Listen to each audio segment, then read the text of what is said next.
বিদেশিদের কাছে দৌড়াইয়া ঋণ আইনা রাষ্ট্র বাঁচাইতে পারবেন না। চীন, তারেক জিয়াকে চীন জাপান যাইতে হবে না, ইন্ডিয়া যাইতে হবে না, আমেরিকার কাছে ধর্ণা দিতে হবে না, ওয়ার্ল্ড ব্যাংক IMF এর কাছে ধর্ণা দিতে হবে না। এর 3 গুণ ওয়ার্ল্ড ব্যাংকের টাকা বাংলাদেশে আছে।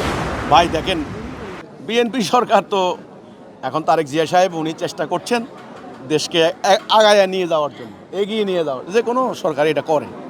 ওকে, অতীতের ত্রুটি বিচ্যুতি তো ওরা অ্যানালাইসিস করেছেন, পর্যালোচনা করেছেন, কি কারণে জনপ্রিয়তা হারায় এগুলো দেখেছেন। সব কিছু দেখে শুনে ওরা খুব সাবধানে পা দিচ্ছে। বিএনপি মাইন্ড বিছানো রাস্তা যেমন সৈন্যরা হাঁটে, খুব সাবধানে পা দেয়। আমি তারেক জিয়ার এর প্রথম দিন থেকে দেখতেছি এই পলিসি, খুব সাবধানে উনি পা দিচ্ছেন। কিন্তু আমি বলতে চাই, বিদেশিদের কাছে দৌড়াইয়া ঋণ আইনা রাষ্ট্র বাঁচাইতে পারবেন না। 18 কোটি মানুষ, এদের খাবার, এদের চিকিৎসা, এদের অন্ন বস্ত্র, এদের অনেক কিছু।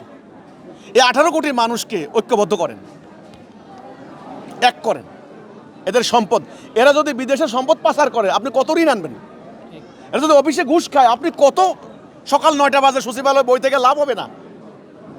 এরা যদি সুদের কারবার করে, সুযোগ পেলে টাকা পাচার করে দেয়। এই জন্য জাতিকে একটা আদর্শের উপর ঐক্যবদ্ধ করেন। বিদ্যমান চলমান মানুষের তৈরি এই ব্যবস্থা বাদ দিয়ে এটা ঔপনিবেশিক ব্রিটিশ আমলের তৈরি করা, এটার প্রয়োজনীয়তা, প্রযোজ্যতা, কার্যকারিতা হারিয়েছে। আল্লাহ দেওয়া দিন কায়েম করেন, তাওহীদ কায়েম করেন।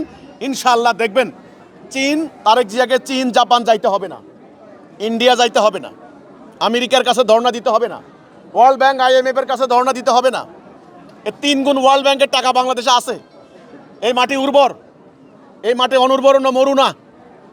এখানে আল্লাহ মাটির নিচে তেল আছে, গ্যাস আছে, সব আছে।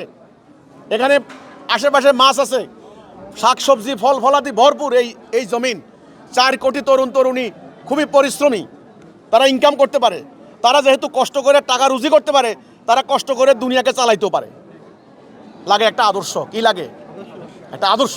সেই আদর্শের প্রস্তাব আমি দিচ্ছি, আমি বলবো। আর না হলে পারবেন না ভাই, এভাবে পারবেন না।